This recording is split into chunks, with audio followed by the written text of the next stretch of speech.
Selamat datang di ruang buku. Ratusan tahun terakhir, kejayaan dunia dimonopoli oleh Barat dan Amerika. Namun saat ini, Tiongkok yang pernah memiliki peradaban kuat sejak ratusan tahun sebelum Masehi, seakan berusaha menggeser pusat peradaban dunia kembali ke arah Asia. Usaha ini tentu menjadi ancaman bagi negara-negara Barat, terutama Amerika. Setelah membahas Stealth War, sebuah buku yang mengulas kemajuan Tiongkok dari sudut pandang ilmuwan Barat, kali ini ruang buku akan membahas buku yang berjudul Kagak Gijitsu Daikoku, Chugoku no Shinjitsu, ditulis tahun 2010 oleh Shinichi Isa, seorang mantan atase ilmu pengetahuan dan teknologi Jepang di Tiongkok. Buku ini mengungkap fakta-fakta tentang Tiongkok sebagai negara adidaya sains dan teknologi. Berdasarkan pengalaman langsung penulis mengamati perkembangan pesat research and development dan inovasi di sana. Premis utama buku ini adalah 1. Tiongkok telah berubah drastis dari negara yang dulu dianggap peniru menjadi raksasa ilmu dan teknologi dengan inovasi orisinal. 2. Perubahan ini bukan kebetulan, tapi hasil dari strategi nasional, investasi besar-besaran, dan dukungan politik negara. Mari kita masuk ke bahasan-bahasan utama dari buku ini. Pertama, tentang latar belakang kebangkitan teknologi Tiongkok. Sejak awal tahun 2000-an, Tiongkok menggeser prioritas dari manufaktur murah menjadi investasi besar di riset dan pengembangan. Program seperti Made in China 2025 dan Thousand Talents Program mempercepat transfer teknologi dan menarik ilmuwan. Penulis juga mengungkapkan ketersediaan talenta riset dalam jumlah besar di Tiongkok, mulai dari peneliti hingga insinyur. Keberhasilan Tiongkok menunjukkan bagaimana populasi terdidik dan fokus pendidikan STEM telah menciptakan basis manusia yang kuat untuk kemajuan teknologi. STEM adalah singkatan dari Science, Technology, Engineering, and Mathematics, atau ilmu pengetahuan alam, teknologi, rekayasa, dan matematika. Kemudian, mengenai perubahan ekosistem riset. Keadaan Tiongkok dulu adalah memiliki keterbatasan dana, birokrasi kaku, publikasi ilmiah tertinggal. Namun kini, Tiongkok sudah memiliki pendanaan melimpah, fasilitas riset kelas dunia, kolaborasi internasional. Sebagai contoh nyata bahwa universitas dan institut riset Tiongkok masuk peringkat global.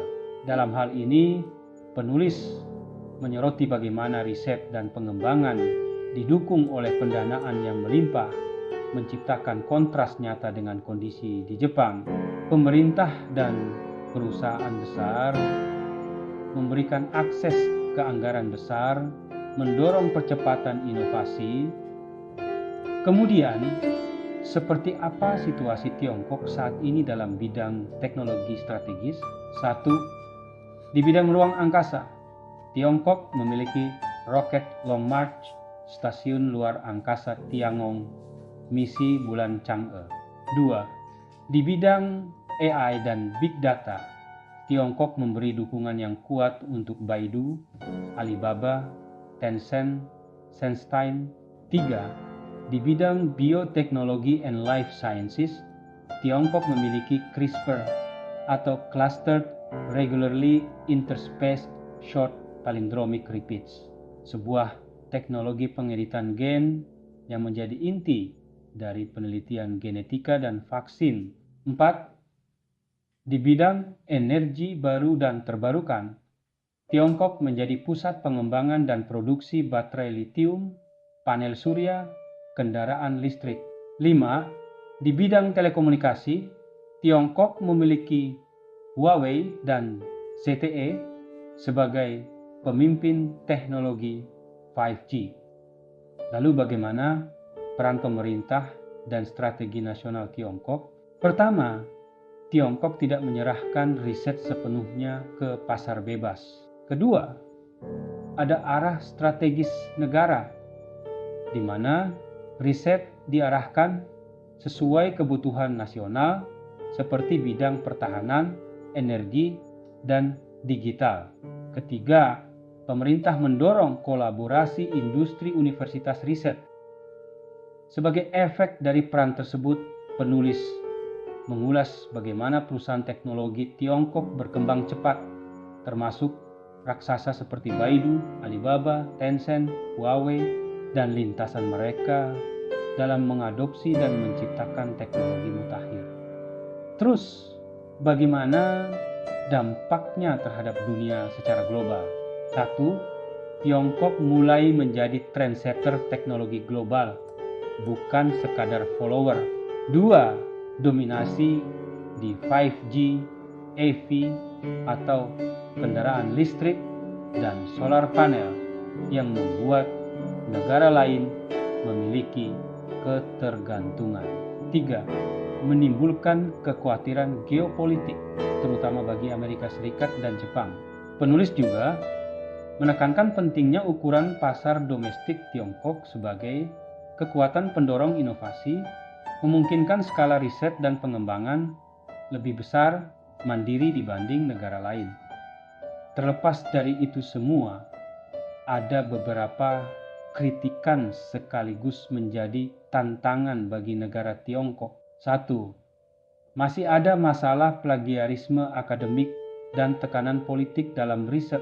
2. Inovasi sering diarahkan untuk kepentingan negara, bukan kebebasan ilmiah. 3. Ketegangan dengan Amerika berpotensi menghambat kolaborasi internasional. Terhadap perkembangan Tiongkok tersebut, penulis memberikan kesimpulan sebagai berikut. Pertama, bahwa Tiongkok telah menjelma menjadi kekuatan besar ilmu pengetahuan dan teknologi dalam waktu relatif singkat. Kedua, bahwa keberhasilan ini karena kombinasi dari 1. Investasi masif dalam R&D, riset dan pengembangan. 2. Dukungan pemerintah yang terarah.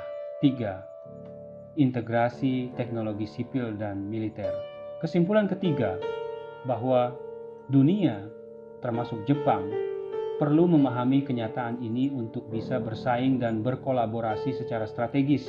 Hal tersebut bukan semata untuk kepentingan keamanan, tetapi juga sebagai peluang untuk memperkuat inovasi regional dan global.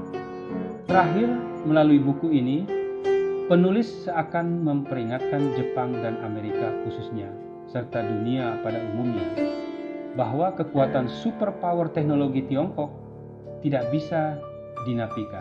Hal tersebut bisa menjadi peluang, sekaligus juga menjadi ancaman.